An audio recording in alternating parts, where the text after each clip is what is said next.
After spelling out a long list of civil and political rights, the Universal Declaration of Human Rights now turns to economic, social, and cultural rights, with the Article 22 and the six following articles.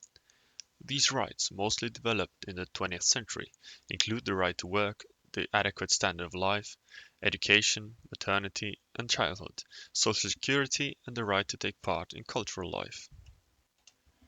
Everyone as a member of society has the right to social security and is entitled to realization through national effort and international cooperation, in accordance with the organization and resources of each state, of the economic, social and cultural rights indispensable for his dignity and the free development of his personality.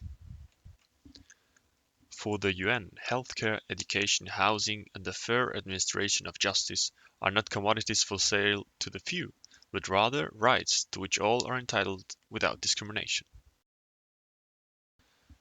Article 22 spells out the qualities of the modern welfare state that are almost universally accepted today. According to the International Labour Organization in the 1900s, only 17 countries had a social protection system to support individuals and families through pensions for the elderly, disability payments for the injured workers, benefits for mothers, health insurance, and many other programs. Social assistance can include cash transfers and is often referred to as a social safety net that helps people, especially the poor and vulnerable, cope with the life shocks and find jobs and educate their children.